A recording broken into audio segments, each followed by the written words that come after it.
One of these shots took a professional VFX artist days to make. The other one I made in about an hour with AI. Hi, I'm Adil, and today I'm challenging one of the best VFX artists on the internet to find out if AI can actually beat VFX. Meet Erik, a VFX artist and the guy behind some of the most viral VFX videos you've seen online. Today, I'm challenging him. Same shots made two different ways. He builds his with a full VFX pipeline, 3D tracking, simulation, compositing. I build mine with only AI. Can AI actually beat VFX? I don't know yet. Let's find out. But first, let's give Erik a call. Hey Erik, thanks for jumping on. So I've got a challenge for you that you might find interesting. Okay, I'm listening.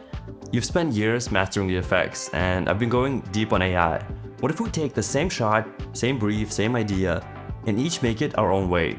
You with a traditional VFX pipeline, me with only AI. Then we put them side by side and see who did a better job. That sounds like a really fun idea. I'm super down. Okay then, I'll send you the brief and I'll see you in a couple of days. Alright, see you soon. Now a quick pause before we continue. Seedance 2.5 just went live on Higgsfield. It's the most anticipated model of the year, and every single shot you're about to see was made with it. Links in the description, plus there's a special launch offer waiting for you. Don't miss it. Let's continue. Okay, so Erik sent me the finished video he made with VFX. Let's take a look at what we need to recreate with AI.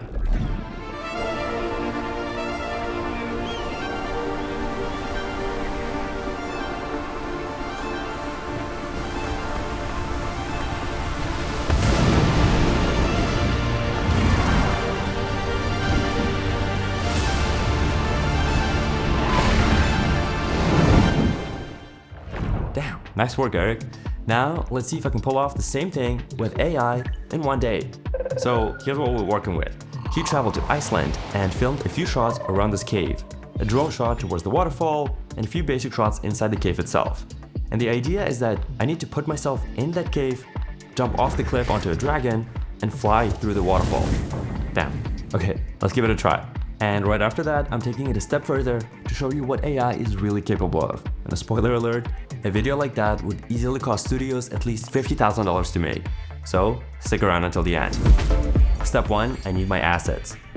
Me and the dragon. So I just took a photo of myself against the wall and uploaded it to Claude to make my character sheet. Now I'm typing, make me a prompt for a character sheet of me on a gray background from 3 angles. Full body front and back, and one close-up in hiking gear with the attached logo. And here's a quick tip, always generate your character sheets on a plain gray background. Trust me, I burned through a ton of credits learning this the hard way. Now I'm copying this prompt, opening Higgsfield. Now let's jump into Cinema Studio, create a project, and pick Nano 2 for the character sheet, since it's the best model right now for matching faces. Drop in the prompt, add the assets, and hit generate. And keep this workflow in mind because it works for any project you're making. Claude writes the prompt, Higgsfield makes the content. No complex software, no heavy pipeline. Anyone can repeat this. Also, I checked the stats recently and 70% of you watching are unsubscribed. Can you please do me one favor and hit that button? That's it. It costs you nothing, and every subscriber means we get to go way bigger on the next build. Okay, back to work. Oh yeah, first try and the character sheet is perfect. The face is 100% match and the lighting is balanced. Like I shot this in a real studio. You could be even lazier and just upload old photos of yourself, but that's a topic for another video. Alright, I'll save this asset as Adil hiking. That way for any scene I'm in, Claude will automatically include it in the prompt. Make sure to do that for all your final assets. Now let's make the actual dragon. For that, in Claude, I'm gonna ask for a prompt for a character sheet of a huge, terrifying, realistic black dragon flying with 2 close-ups, mouth open and mouth closed. And again, Claude delivers a solid prompt. Now I'm gonna copy it, but instead of Nano and Nana, I'm gonna switch the model. Seedream 5.0 is the best model right now at handling fantasy creatures, so going with that. Paste in the prompt and generate. And one key tip here, For a creature with this much detail, I'm generating 2 close-ups intentionally that keeps the dragon's face from glitching between expressions. Now to put this into perspective, without AI, I'd either have to buy a 3D model of a dragon or build one from scratch, and only pros with years of experience can actually build one, because you have to sculpt it, do the retopology, unwrap the UVs so the textures fit, then rig it before you can even animate. Buying one costs you real money, and you still have to animate it yourself. We just made ours in 1 minute for like 40 cents. Now, to generate a video like Erik's, we'll use the video-to-video method. Upload the original and make the edits with a prompt. So first, I cut all of Erik's shots down into segments, and if any clip is shorter than 4 seconds, I simply freeze frame the last shot. Why the freeze frame? Because Seedance, the AI video model we'll be using, requires at least 4 seconds of video input to do its video-to-video translation. Once that's set, we're ready to generate. So now I'm gonna drop Erik's first shot and my character sheet into Claude and say I need to replace the character in this video with the person in this image. Keep the video 1:1 and only swap out the person in the frame. And obviously write a prompt for this. Now Claude generates a prompt optimized specifically for Seedance because I'm using a prompt skill that breaks down camera angles, lighting, and movement, so Seedance understands exactly what to do. The model has its own quirks, but you don't have to learn them the hard way. I've done all of it for you. Just grab the skill for free down below and repeat after me. Now, copy the prompt, choose the video model, and set the duration to 4 seconds to match the reference. Anything longer and the AI starts guessing, we don't want that. I'm also gonna attach Erik's video and my character sheet, then hit generate. Let's see if this prompt worked. Now while that's generating, in traditional VFX, this shot needs a compositor. And by the way, my curly hair is a keying nightmare since every stray hair has to be cleaned up by hand. Then you remove the green reflection from the skin, which is called dispilling. After that, you composite the actor into the scene and match the light, the shadows, the film grain. That can easily take hours, even for a pro. I'm telling you the VFX side for one reason, so you understand what exactly the AI is doing for you under the hood. Nice. Look at the shadows. It actually feels like I'm in the cave. Even if you pause mid-action, the frame is still super crisp, zero slop here. The AI automatically matched lighting and contrast to the environment. I think we nailed it. Again, no green screen, no live shoots, no VFX software. All it took was one photo and a single prompt. Now, even if you don't have a reference video, you can just generate the location separately. I'll cover that later in the video, so make sure to stay till the end. Shot 1 is done. Now for shot 2, we need to recreate Erik's jump, but make it look like a dragon dives in and catches us mid-air. So for that, I feed the reference clip, the dragon, and my photo into Claude, and tell it to write a prompt that matches the original video. Okay, I tested the prompt and it failed across all 4 batches. The problem is that this shot just doesn't work for video to video. There's no actual jump moment in the source, so it turns into slop. And here's a pro tip. If the same problem shows up across all 4 batches, like here, me running, and the dragon glitching in, the issue is the prompt or source material. Continuing to batch at that point is just burning through your credits for nothing. Instead, I'm gonna rewrite the prompt and run it through image to video. Then we'll just stitch these 2 shots together in the edit. So for that, I'm gonna take a screenshot of our location, then upload it into Claude as an asset and ask for a prompt again. Write a prompt for a video. Now I copy the prompt and run it in Seedance. Alright, in the meantime, our video is ready. Now in this one, I really like how the cave jump turned out. So this shot stays. I'm not entirely sold on the dragon though, so let's watch a couple more. Oh yeah, check this out. The dragon reveal is super clean and those water splashing, just wow. Okay, let's stitch these shots together and see how shot 2 turned out. Nice, the jump, the water spray, the dragon's mass and weight, it all feels super realistic. Now let's watch Erik's version to compare. Alright, I think we nailed this one, and this is where AI saves you the most because building a CG double and controlling its motion is a long and complex process, and still, there are some imperfections. For example, in this shot, freeze it right where Erik swaps to the CG double.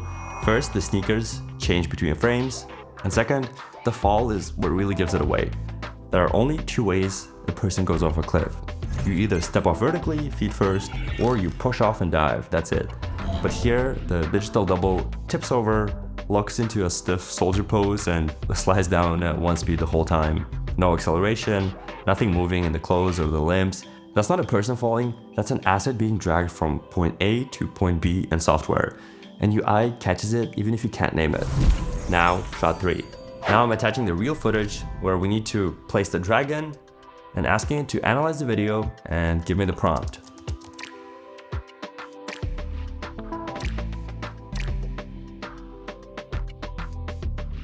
And let's see what we got. Whew.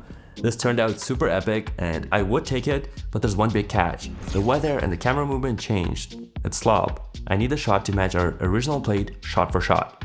We also need to fix the dragon's movement, keep it at normal speed, have it shake off the water, and make it move like a snake in midair. I had Claude rewrite the full prompt, and notice how I fixed the movement. I didn't write make it more natural, that one does nothing.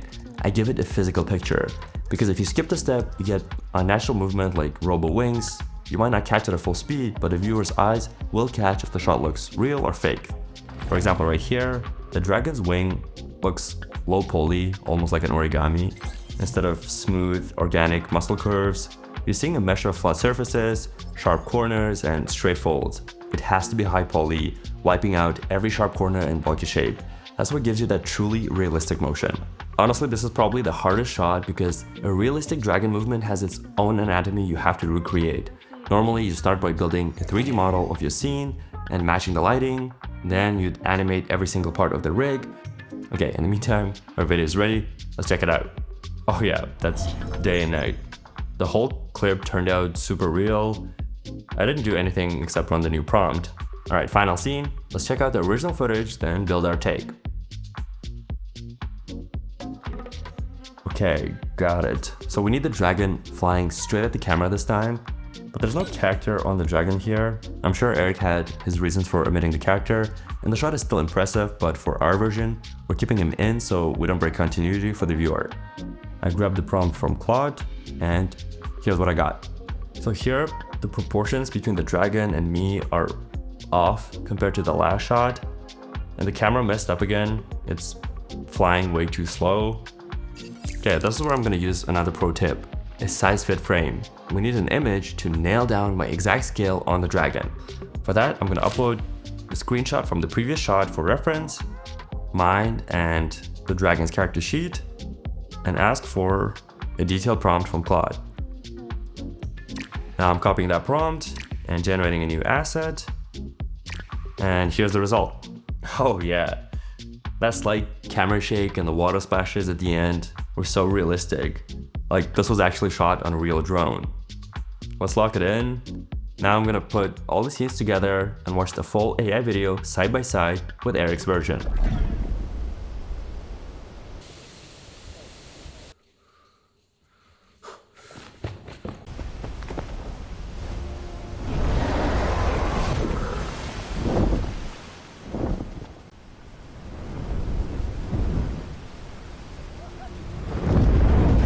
Honestly, I didn't expect it to look this good. And a quick question for you. If I hadn't told you which one was VFX, could you have told them apart?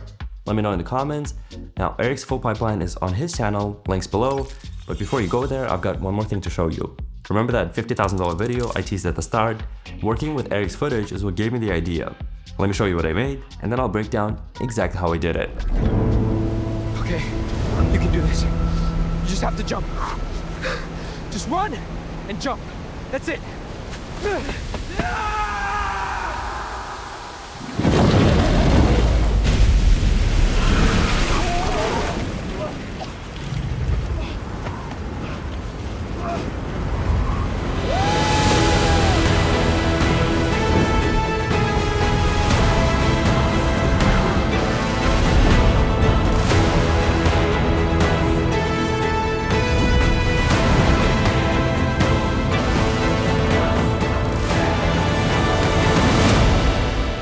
Yeah, so this whole scene was generated with AI, no real footage at all.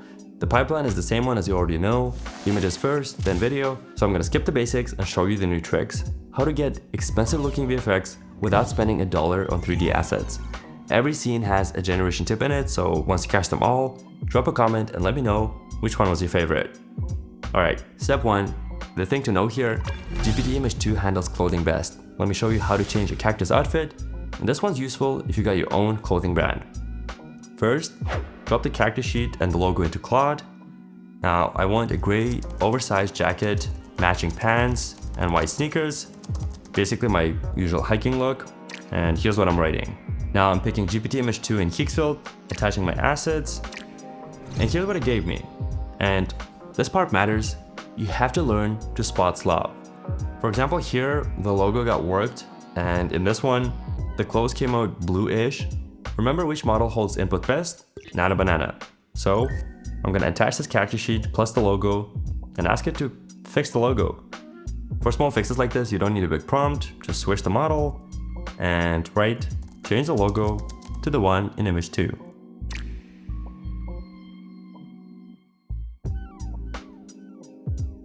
And one more trick, to keep the face from slopping during video generation, I cropped the head out of the full body frame. That way the AI has exactly one place to pull the face from, the close-up. Remember the size fit tip from part 1? Let's make the AI's job easier and merge the images into one. So I took a frame from the dragon's original sheet and my new cactus sheet and combined them with Nano Banana 2. I saved this as its own cactus sheet so Seedance doesn't change the dragon's or my size. And now, the thing I promised earlier, generating locations. For locations, I always use Soul Cinema, it gives you the most cinematic frames. GPT always skews yellow, and Nano Banana makes locations too clean, too symmetrical. Trust me on this one. So location 1, the waterfall from the outside. To make it, I'm just attaching a screenshot of the first frame from the original video that Erik gave us and ran it in batches. Now the big advantage of this one is that it's super cheap. You can batch as much as you want. One GPT generation costs you 7 credits. Here, the same 7 credits get you 56 variations. Now to figure out which one will work best, let's just test them in video and see how they perform. For that, I attach the asset in Claude and ask for a video generation prompt. Okay, this one's too plasticky and the sun rays break through unnaturally. The atmosphere here is just overcast, so the light should be softer. Here, the clouds are weirdly placed at the start and the image is too dark. Not gonna work. Let's look at more options. Now here the light falls nicely on the plane, but not on the waterfall. It just looks like a hole. That won't do. Let's check one more.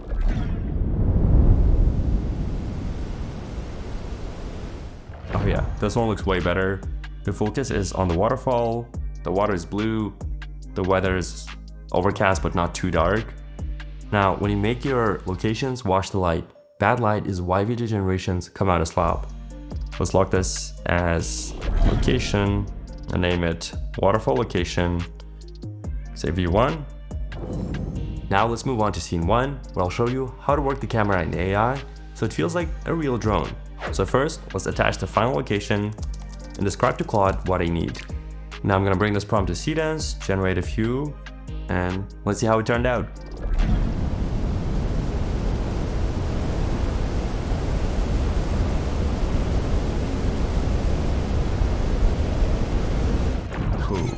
Okay, the frame came out beautiful, but this is scene 1. It has to grab attention from the very first second, and this is too static. Now here's my fix.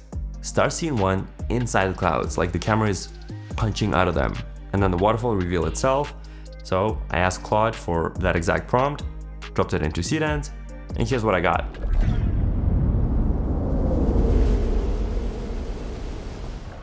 Oh, perfect. This is exactly it. And again, for this, we didn't need a real shoot or a camera, just a cinematic still of the location, which you already know how to make, and Seedance. Scene 1 is done.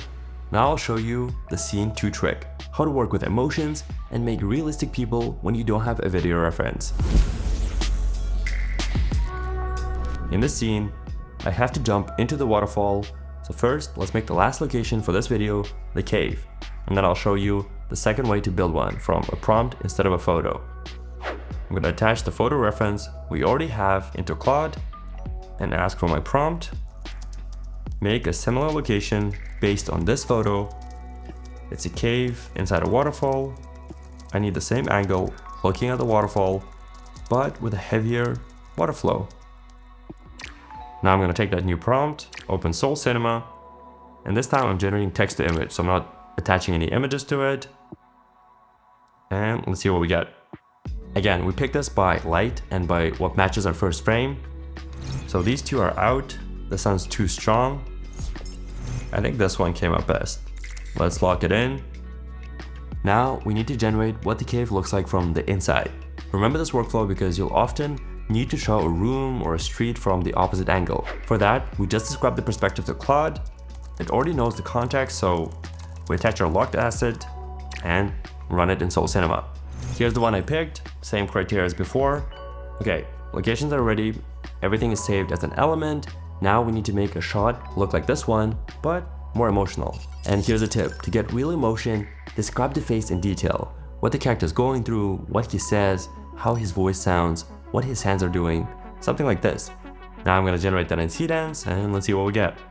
Okay, here he's overreacting a little bit and the emotion at the end is off. His run is way too aggressive. Let's check some more. That head movement was unnecessary, but everything else is good. Yeah, I think this shot is much better, but the smile kind of ruins the whole mood. Let's check one more. Okay, yeah, this is the one. Every beat is there and it feels alive. Like, who's gonna tell you this is AI? That's Seedance handling the light. It comes out natural with zero compositing. Let's lock the shot and move on to scene 3 with a jump. Now the idea here is that I run and jump into the waterfall and then the dragon catches me. Last time we stitched the scene from different batches. This time, let's try to get it in one take. Now the hero has to scream on the way down, so here's a voice tip. To keep the voice consistent across generations, use the character sheet. Seedance locks the voice along with the appearance so you don't have to describe it every time. Now I'm copying in this prompt, and here's the result I got.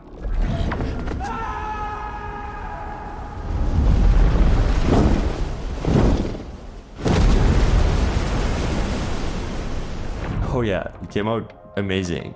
Look how realistically I fall. Even the clothes blow in the wind, and the voice fades out naturally. And look at the 5-second mark. The dragon punches through the waterfall and you can still read its silhouette behind the water. I didn't ask for that. With that AI, that's all done by hand. Scene 3 locked, on to the next one.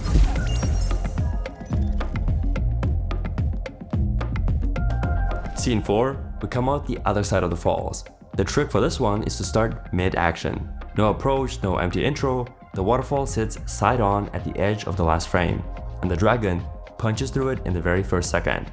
The camera flies alongside and holds us in full profile for the whole shot. So here's what I asked Claude. Now let's see how it turned out.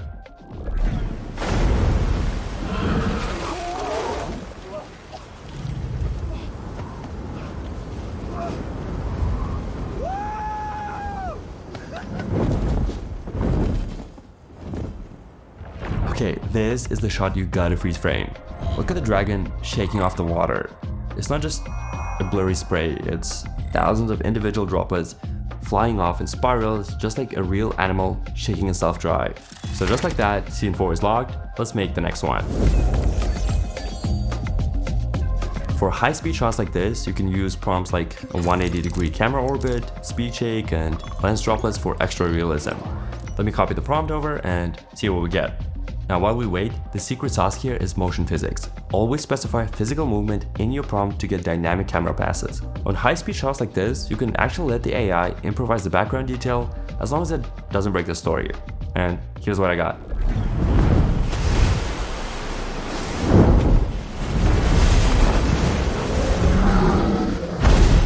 I mean, just notice how dynamic the camera move is, and both me and the dragon stayed consistent throughout the entire time. Let's lock this in and move on to our final shot. Now here I wanted the dragon and the rider to break through the clouds at sunrise, which means heavy interaction with soft textures. Clouds are a huge pain in traditional VFX because they're made of millions of volumetric particles. A generation like this would need thousands of those little clouds, and on top of that, they'd all have to react as the dragon flies through them. Let's see how the AI handled it.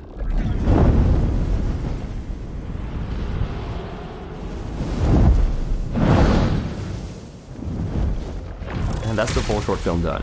I hope these hacks make working with 3D and VFX easier and more accessible, and if you've been wanting to create complex shots like these but never had the technical background, now you could just try it with AI. I've left all the prompts in the description, so take them, and if you get stuck, come find us in our Discord.